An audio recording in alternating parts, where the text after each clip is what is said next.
Hi everybody, Cellini here. Got another superfood video for you today. And here's our superfood today. Beautiful, wonderful, healthy kale. Now, contrary to popular belief, you can just take it raw. It's not a terrible tasting food, pretty tasty. If you like vegetables, you're probably gonna like it. If you don't, I'm gonna do another video right after this on a salad, and I'll do future videos to show you how you can jazz it up and fix it up with other foods to enjoy the taste and the flavor a little bit more. So here we go. Kale is known as a cruciferous vegetable. So I'm going to talk a little bit about that just to start with, because it's an unusual name. Cruciferous comes from the Latin word crucifera or cruciferae. Now, going way, way back when the scientists first classified vegetables into cruciferous vegetable groups, they looked at the leaves and they found that on the little shape of the stems and the leaves, the buds, that there were 4 leaves in the shape of the cross. Well, think of a crucifix, a cross. So the shape of the cross, that's where that name came from, cruciferous. Now, I had a client recently ask me, and I've heard this many, many times before, and you can see on the internet there are big debates between which one's better for you out of the cruciferous vegetables or vegetables in general. A big one is kale versus spinach, or kale versus broccoli, or kale versus spinach and broccoli, or many other versus out there, any MMA battles between the vegetables.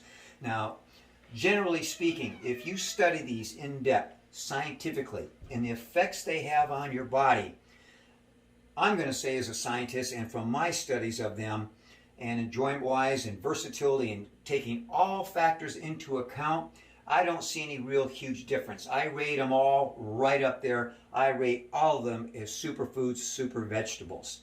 Now, one thing I'm going to mention in variation here, where I'm going to give kale a little extra credit, is it's low in oxidates. Now, when you have high oxidates in your body, chemically speaking, from eating high cruciferous vegetables, a lot of those, like spinach and broccoli, are high in oxidates. Now, oxalates. The high oxalates can cause kidney stones, and there's a couple other little things they can affect in your body, but not as pronounced as the kidney stones. However, you've got to eat almost wheelbarrows full of the others to get real high in the oxalates in your body. So in general, don't worry about it. However, if you're worried about it, you need iodine in your diet. Now, a real easy way to get that is seafoods. Sea kelp, seaweed, is high in iodine. But for most people, it's not going to be a problem whatsoever. Now, just one other little area I'm going to talk about going the other way when we look at the cruciferous vegetables.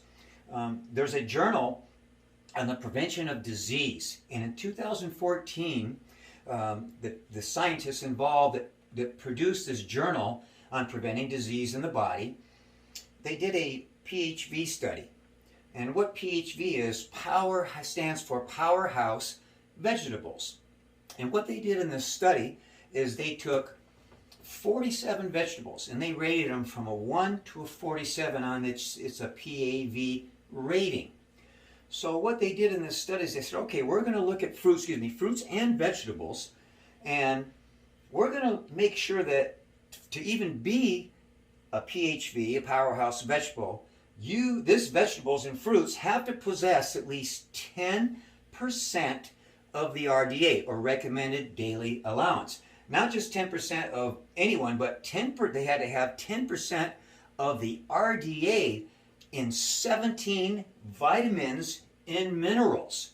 And per, I know this is a mouthful for it, per 100 calories. So they looked at per 100 calories in 47 different fruits and vegetables. They found 47, that had at least 10% of the RDA, the recommended daily allowance that we need in our bodies per 100 calories. They came up with 47 fruits and vegetables. Well, guess what? Kale wasn't even in there. So my point on this is, and I've mentioned this in many of my videos before, I'm a scientist. I'm trained as a scientist in my academic background.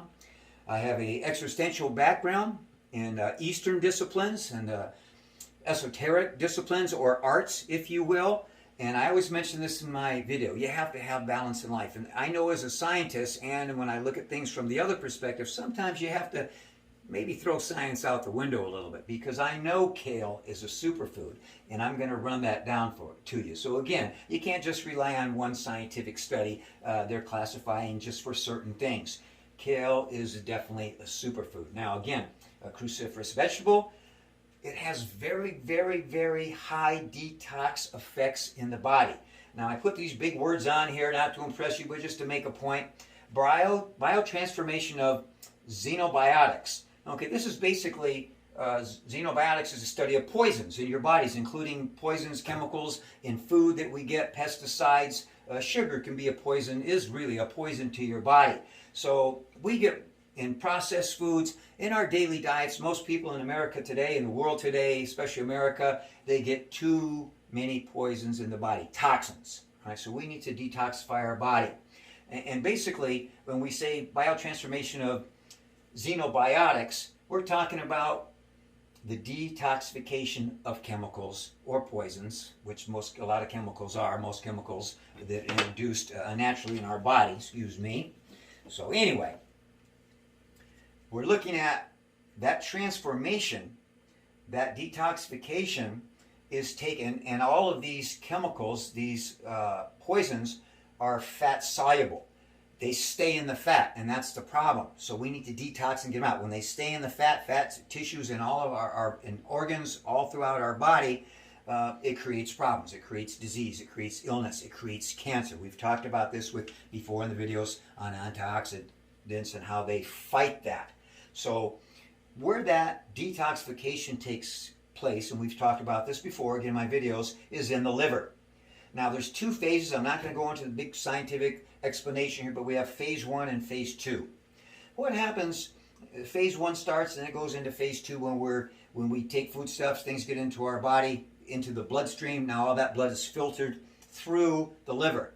So that liver's got to take those toxins out of the blood. Well, when it gets overwhelmed with these poisons and chemicals in our body, phase 1 gets backed up. It gets backed up, and phase 2 kind of shuts down and never even really gets there. So what happens, we get backed up in phase 1, and these toxins, these chemicals, these poisons leak out of the liver into all areas of our body, again, causing illness, disease, and cancers in the body. So we want a cruciferous vegetable because it's high, strong, high in antioxidants. And again, we've talked about the effect of antioxidants. Not to go into detail, check my videos on antioxidants, but we have free radicals in the body that are destroying our cells. That destruction effect is enhanced when those chemicals and toxins go into our body. Free radicals just multiply, causing havoc, destroying cells again, creating illness and disease, cancers in the body. So we want that high antioxidant effect that we get from cruciferous vegetables like kale. So again, high in antioxidants, strong anti-inflammatory effects. Again, we've talked about that, how it combats. What do the free radicals do? They cause inflammation. They're attacking cells and they're causing inflammation in those cells. Again, in all the videos I've talked about this many times, we know that now inflammation is the root cause of most illness, disease, and cancers in the body. So again, kale superfood is combating those ill effects on our body. Phytoestrogens is a chemical found in these cruciferous vegetables and other vegetables. And the main effect there is it helps balance hormones in the body, especially for women with the estrogen. So all the negative effects you can have from imbalances in estrogen, this can help balance all those areas out for you. Men also, by the way, have estrogen. We don't just have testosterone. And to have a balance there for men as well is very, very important. It affects all different functions in the body. Now, high micronutrients in cruciferous vegetables. Kale is really high in them.